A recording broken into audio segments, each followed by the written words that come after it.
lire Épître de Jean, chapitre 1er.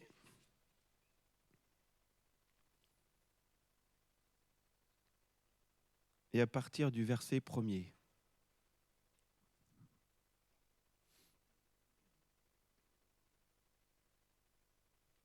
Jean, chapitre 1er, verset 1er.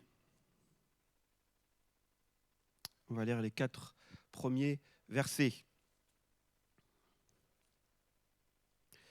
Ce qui était dès le commencement,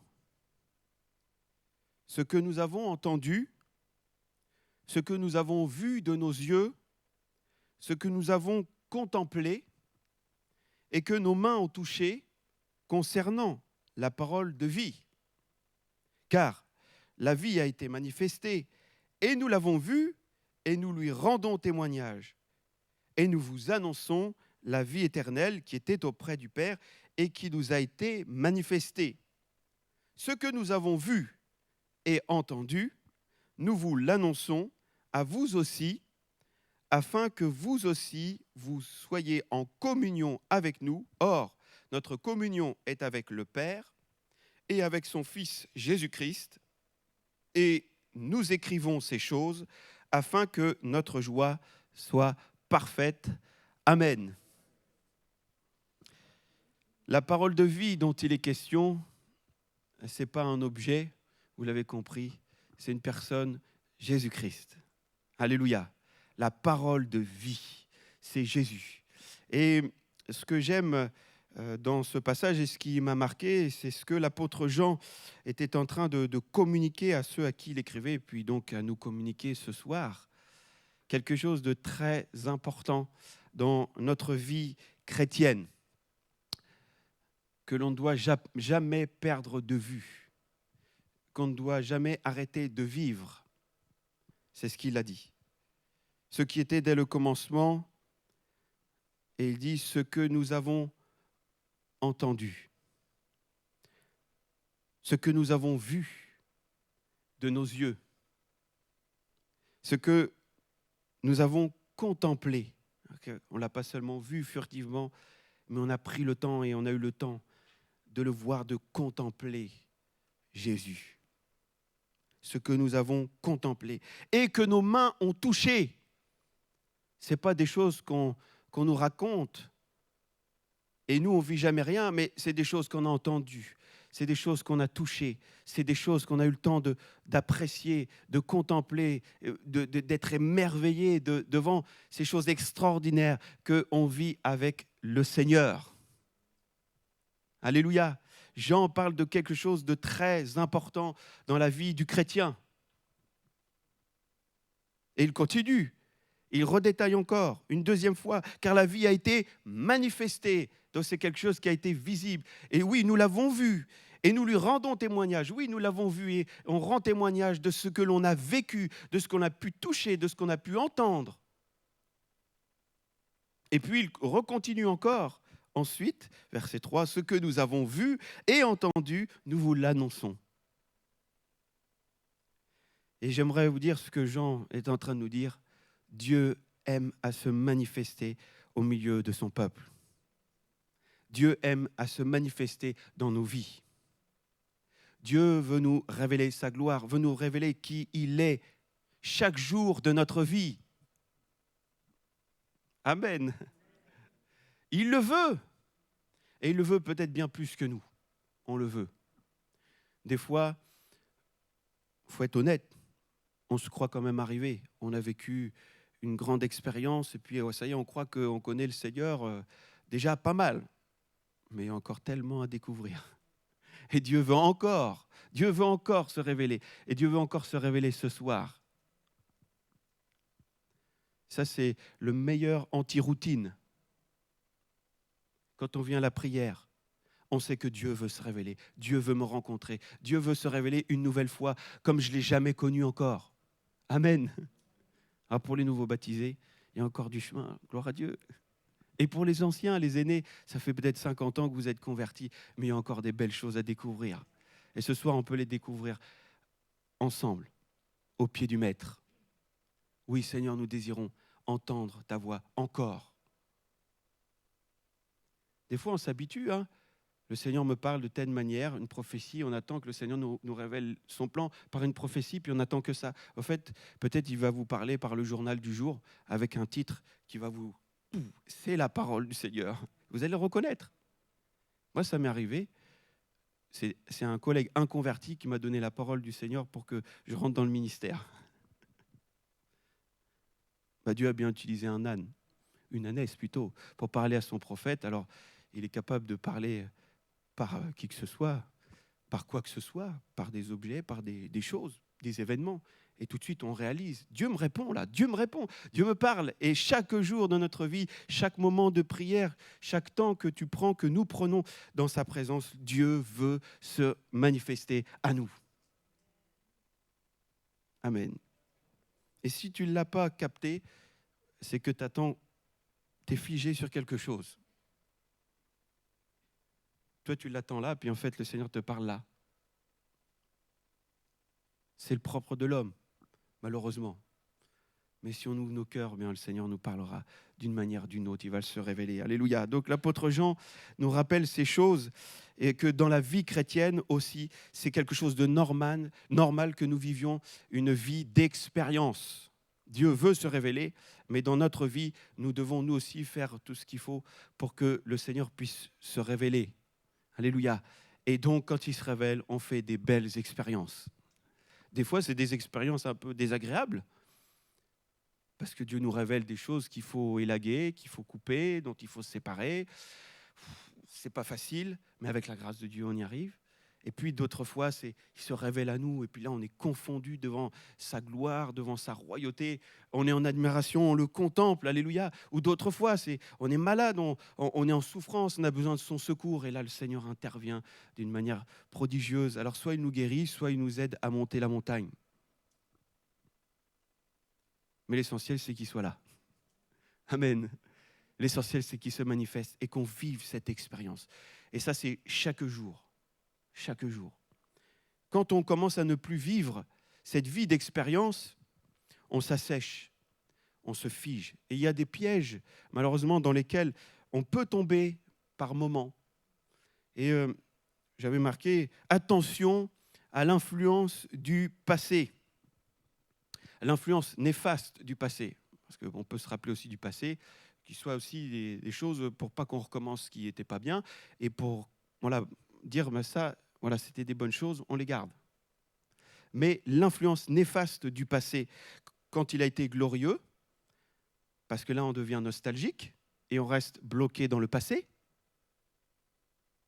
mais aussi quand le passé a été ténébreux, quand il y a eu des mauvaises choses, on a été blessé. Et si on reste encore à regarder dans le passé, on n'avancera jamais. Et on ne vit plus d'expérience.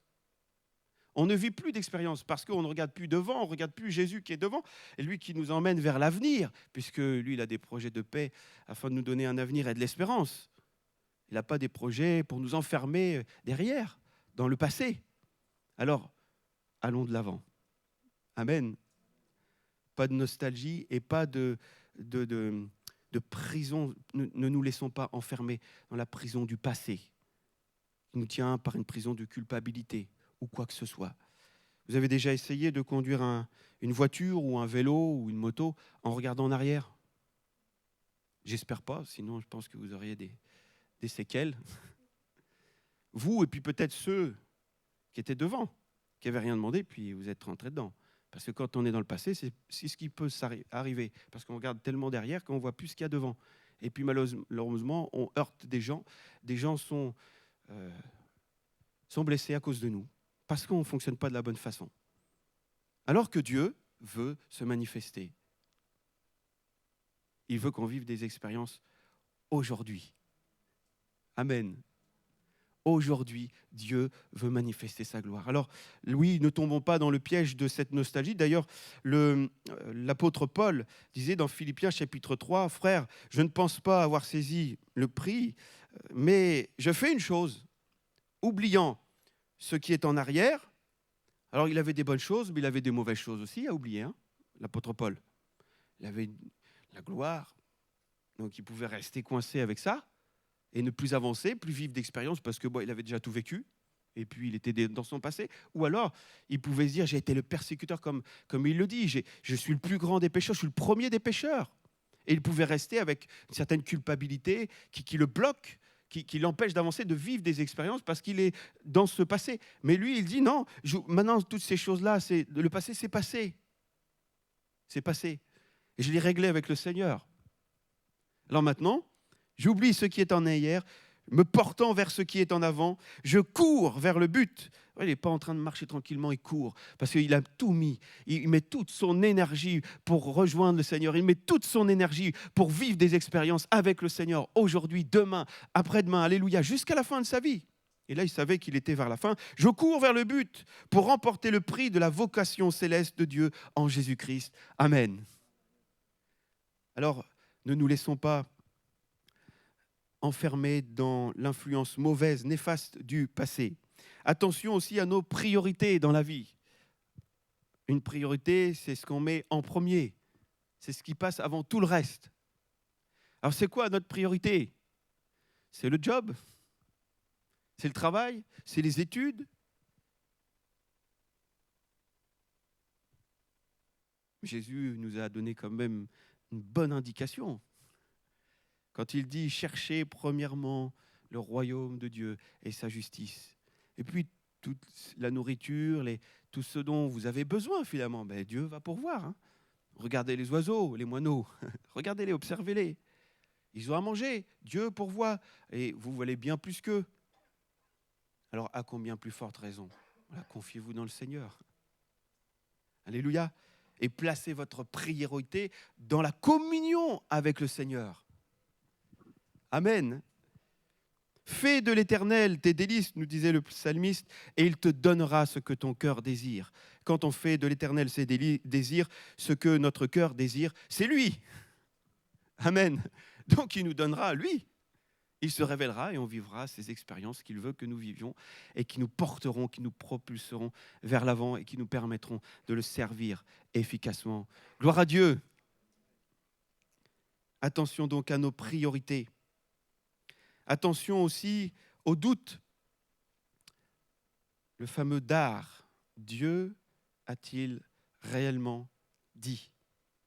Que l'ennemi, avec lequel l'ennemi a piqué Ève, Dieu avait-il réellement dit?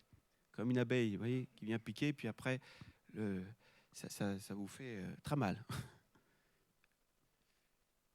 Dieu a-t-il réellement dit? Et si on laisse l'ennemi nous piquer avec le doute,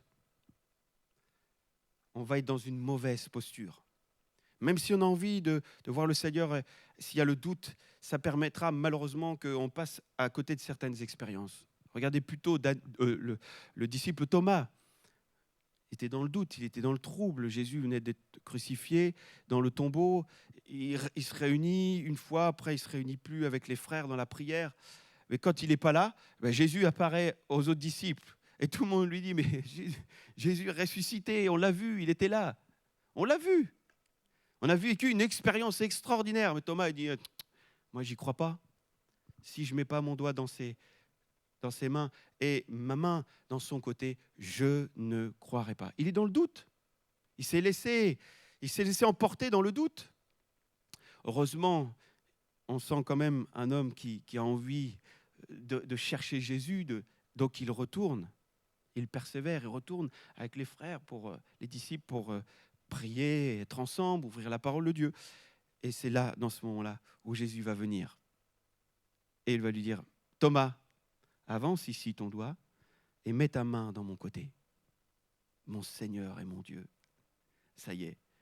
Alors, il ne pouvait pas, dans le doute, Thomas ne pouvait pas aller vers Jésus. Mais c'est Jésus qui est venu vers lui. Et croyons que dans chaque situation, Dieu sait ce qu'il fait et Dieu sait ce que l'on peut faire. Et si on ne peut pas faire le pas vers lui, c'est lui qui le fera. Amen. Alors, quand le doute vient à frapper à la porte de notre cœur, plongeons-nous dans la présence du Seigneur. Et tous les doutes se dissiperont. Ils partiront loin de nous. Amen. Dieu veut que nous renouions avec une vie d'expérience. Car sans cette vie d'expérience, nous pouvons même jusqu'aller à perdre la foi. Le Seigneur parle d'un lumignon qui fume. C'est quand on commence à s'éteindre dans la foi.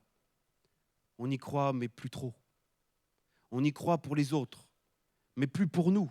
Voyez ? Et là, on rentre dans le piège de l'ennemi. Mais qu'est-ce que le Seigneur fait quand il y a un lumignon qui fume ? Il souffle, il souffle, il souffle pour ranimer, pas pour éteindre. Alléluia. Et ce soir, moi, je crois que le Seigneur veut ranimer nos cœurs, notre soif, notre désir de vivre chaque jour des expériences avec lui. Amen. Ne tombons pas dans ces différents pièges qui feront de nous des personnes qui s'éteignent dans la foi et on deviendra malheureusement religieux. C'est-à-dire que religieux dans le sens péjoratif, on va dire, parce qu'il y a la bonne religion, on va dire. Mais ce terme qui désigne qu'on a les apparences de la piété, mais on n'a pas ce qui en fait la force. C'est ce que Jésus disait sur les temps de la fin, sur ce que le Seigneur nous parle. Il nous dit, dans les derniers temps, ça sera difficile parce que les hommes, on connaît, seront égoïstes, fanfarons, ennemis des gens de bien, ils seront insoumis, ils seront rebelles à leurs parents, et ainsi de suite, tout ça. Et puis, à la fin, il dit quand même qu'au niveau de la piété, il y en a qui auront l'apparence de la piété, mais en réalité, donc, ils seront vraiment religieux. C'est-à-dire qu'il n'y a que la façade. Alors, ils seront à l'église, peut-être qu'ils prieront, ils feront des prières, mais ils renient, au fond, ce qui fait la force de la piété. C'est quoi ce qui fait la force de la piété ? C'est la communion et l'amour du Seigneur. L'intimité avec le Seigneur. Si vous n'avez qu'une seule chose à retenir, ce soir, c'est ça. Dieu désire se révéler à nous et il se révèle dans l'intimité. Lorsque tu pries, va dans la foule, vas-y, puis tu me parles. C'est pas ce que le Seigneur a dit. Il a dit, entre dans ta chambre, dans le lieu secret, dans ton lieu secret, même si ce n'est pas la chambre. Ça peut être ton bureau, ça peut être, pour certains, je connais une sœur, ça faisait tellement ramdam dans l'appartement au-dessus et en dessous et à côté, que elle, son lieu de refuge, son lieu secret, c'était la forêt. Elle partait dans la forêt, elle trouvait une clairière, puis elle se mettait à louer le Seigneur, elle priait. Et c'est parce que c'est là son lieu secret. Qu'il pleuve ou qu'il neige, elle y allait. Elle avait besoin de ce temps. Ah oui, des fois, on n'a pas des voisins sympas. Ça arrive. L'important, c'est l'intimité avec le Seigneur. Et c'est dans cette intimité que le Seigneur se révèle. Mais vous savez que ce soir, dans la communion fraternelle, le Seigneur est là aussi et nous pouvons vivre quelque chose d'intime avec le Seigneur. Amen. Où que nous sommes, où que nous soyons plutôt, nous pouvons vivre des expériences glorieuses avec lui parce qu'il le veut. Maintenant, c'est de savoir comment nous on se positionne. Est-ce que je le veux vraiment ? Et je le veux jusqu'où ? Et jusqu'à quand ? Et encore combien de temps ? Alors je vais poser les questions. Où en sommes-nous ? Où en es-tu ? Où en est-on par rapport à cette vie d'expérience ? Est-ce que quand on te demande de témoigner, tu témoignes d'une expérience d'il y a 20 ans, 15 ans, ou d'hier, ou d'avant-hier, ou de la semaine dernière ? Et je crois que ce que le Seigneur veut, c'est qu'on puisse toujours raconter les merveilles du Seigneur d'aujourd'hui et de il n'y a pas longtemps, mais aussi du passé. Alléluia. Parce qu'il y a des belles choses il y a plus longtemps, mais je crois que ça nous montre qu'on vit encore des choses. Alors ça fait combien de temps que tu as vécu quelque chose de marquant pour ton âme avec le Seigneur ? C'est ce que Jean veut rappeler là, ce soir. Il nous rappelle ce que nous avons entendu, nous avons vu de nos yeux, nous avons contemplé et que nos mains ont touché. Alléluia, on l'a vécu, on le vit. Eh bien pourquoi ne pourrions-nous pas, à la sortie de cette réunion, dire à ceux qui ne sont peut-être pas venus ou à ceux qui sont venus, mais c'est extraordinaire, on a touché Jésus, comme cette femme là, atteinte d'une perte de sang.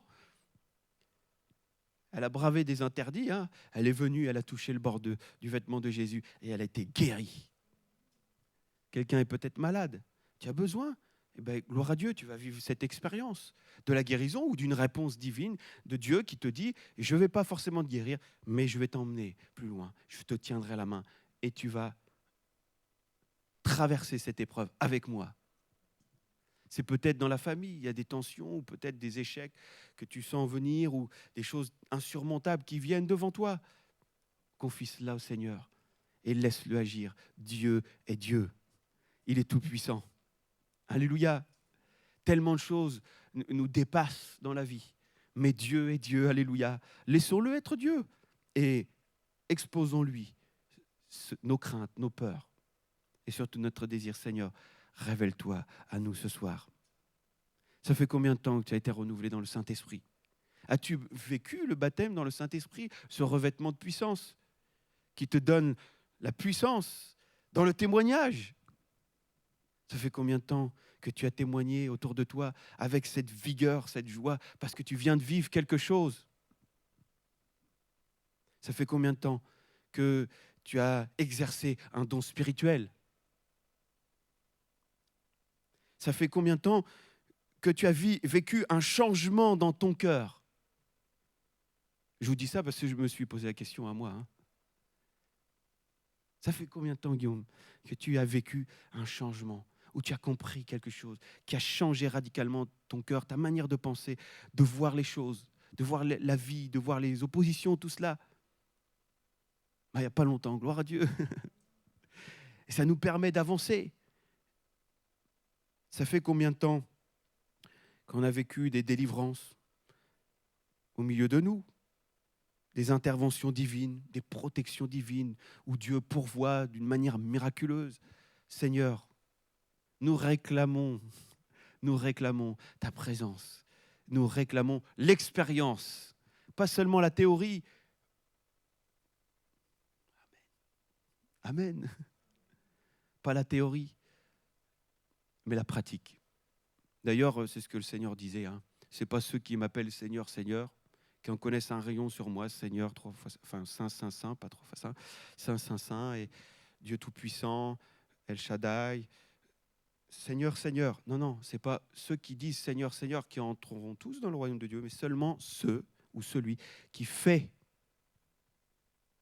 la volonté de Dieu. Donc c'est la pratique, c'est l'expérience, c'est ce qu'on le reçoit, on le vit, et le Seigneur nous change, le Seigneur nous transforme, le Seigneur nous équipe, le Seigneur pourvoit, mais pourvu que l'on chérisse cette communion avec lui. Alors ce soir, eh bien, que l'on puisse partir de ce lieu, et désormais on ait cet objectif, que dans notre vie, jamais, aucun jour, nous puissions dire, bon, c'est il y a 40 ans que j'ai vécu une expérience, et puis depuis, il n'y a plus grand-chose.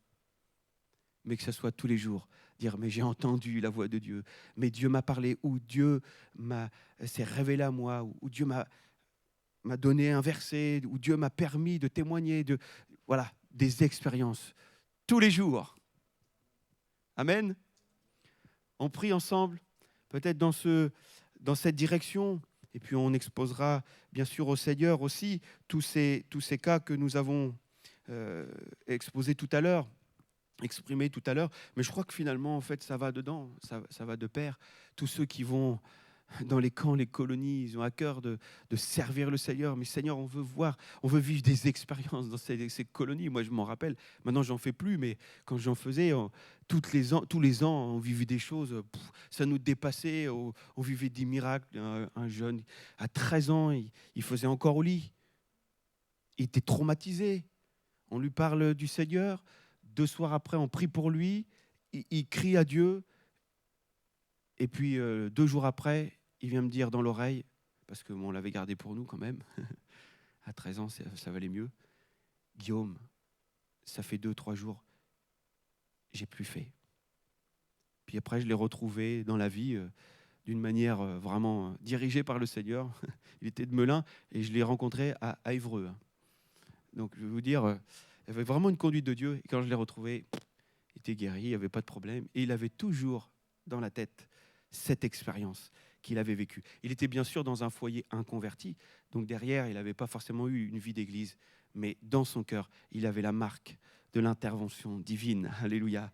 Du coup, il est revenu un petit peu à l'église et puis après, il a fait son cheminement. Je ne sais pas où il est allé puisqu'il est retourné aussi sur Melun. Mais que le Seigneur vraiment nous permette de vivre toujours des expériences comme celle-ci, que ce soit dans notre cœur personnellement, mais aussi dans l'œuvre de Dieu. Amen. Seigneur, nous te bénissons, nous te louons parce que tu es un Dieu d'amour, Seigneur, et tu ne regardes pas notre état spirituel, tu ne regardes pas des fois, notre misère, Seigneur, spirituelle. Oui, des fois, on s'est contenté d'avoir une expérience, puis après, on a attendu quand même 1 an ou 2 avant d'en revivre une, parce qu'on était satisfait finalement d'avoir vécu cela, alors que tu voulais nous donner tellement d'autres choses, tellement plus, Seigneur. Alors fais-nous grâce, Seigneur, de rester dans cette mentalité, dans ce cœur, Seigneur, qui a soif de toi. Non, Seigneur, nous ne sommes pas arrivés, nous n'avons pas remporté le prix, on oublie ce qui est en arrière et on se porte vers toi, vers ce qui est en avant, ce que tu as préparé d'avance pour nous, Seigneur, et nous voulons le serrer à plein bras, Seigneur, et se jeter dans tes bras, Seigneur, dans ton intimité ce soir, et nous réclamons, Seigneur, ton intervention, nous réclamons des changements dans notre cœur, des changements de mentalité si on ne voit mal les choses, et aussi, Seigneur, on réclame aussi d'être revêtus du Saint-Esprit à nouveau, Seigneur. Nous réclamons, Seigneur, aussi, comme tu nous le demandes, d'aspirer au don spirituel.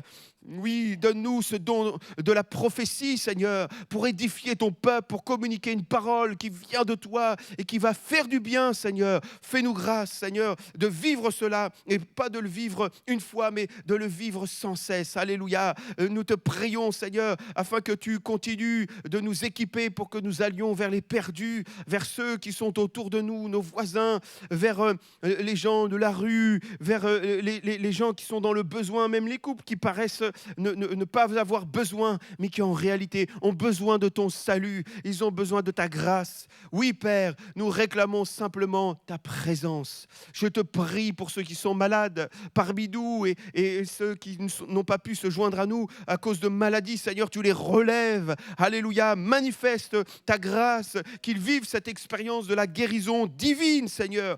Pas par les médicaments, mais une guérison divine. Alléluia. Tu béniras, Seigneur, Thomas, Seigneur, sa famille, toute la famille du Bosque, Seigneur, suite à ce décès. Seigneur, que cet événement, Seigneur, puisse produire un désir de te rencontrer dans le cœur de toute cette famille, Seigneur, qui n'est pas à toi, Seigneur, et de Thomas particulièrement, Seigneur. Fais grâce, Seigneur, sauve cette âme, Seigneur, au nom de Jésus, Amen. Alléluia.